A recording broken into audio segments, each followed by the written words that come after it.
Hey kids, it's Englentine here with yet another Generations review. What's this one called? Marvels? I stopped really paying attention to them. I just do the character. Hey, it's Ms. Marvel with Captain Marvel. The Marvels. There you go. Mainly they're the same book over and over again, and it just depends on what degree do they make it different. This one does have a couple of touches that I thought added to it, really, in all honesty.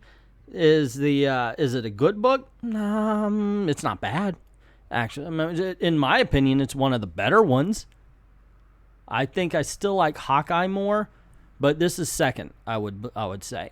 I do like the setup. It goes on. You see Ms. Marvel talking, and then Ms. Marvel, and then Khamala Khan is sitting there in the offices. But then it actually talks about the journey, which is something that no other book had spoken of, the fact that she had done the time traveling. This is something new. And it even has her being a little bit kind of thrown by the fact that she's time traveled. What I do think is a bit of a miss is the fact that they have her using modern day lingo and people aren't going, what the freaking hell are you talking about? I mean, this is the early to mid 70s here that this is happening.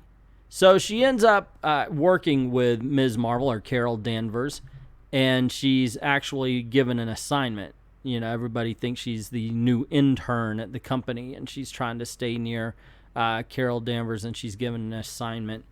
And I liked it. I thought the setup was pretty good. I think there's a good amount of respect coming from Khamala Khan towards Carol Danvers. At the same time, there's a lot of disrespect, so it is a bit of a mixed bag on that in that instance. I mean, you could tell that Khamala Khan really likes this woman, or the woman she's going to become, but the writers have to have Khamala save her at every twist and turn, and that's the problem with the book.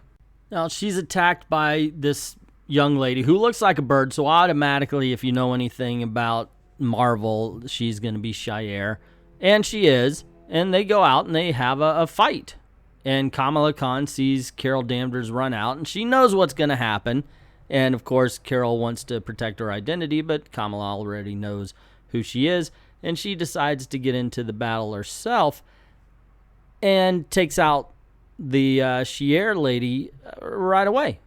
It's like they only allow Carol time to pose, maybe shoot a blast here or there, but ultimately, as quick as the fights begin, they are ended by the intervention of Khamala Khan.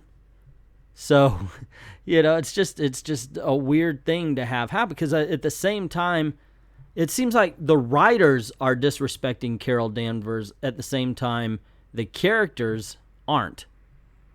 I mean, if that makes any sense whatsoever, I don't know if it does, but that's pretty much the way to see it.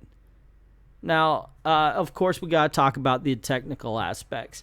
The art is just fine. The writing is just fine.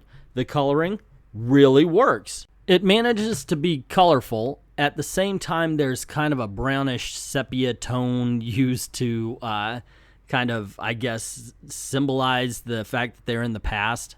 I mean, I lived in the 70s, and we weren't living in sepia tone. It wasn't like, oh, look, the more modern age, it becomes more color. So I assume they did that on purpose, and that was the reason.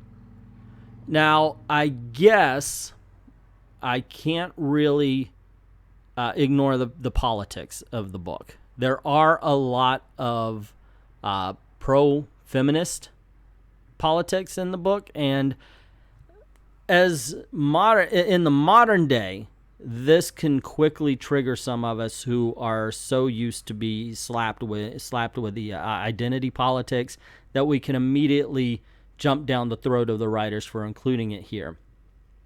But we have to put it into context. This was going on at the time.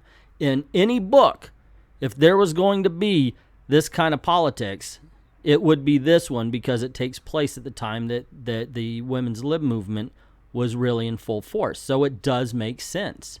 So I am not bothered so much by the feminist politics in this particular issue because, like I said, there's a place for it, and this is it.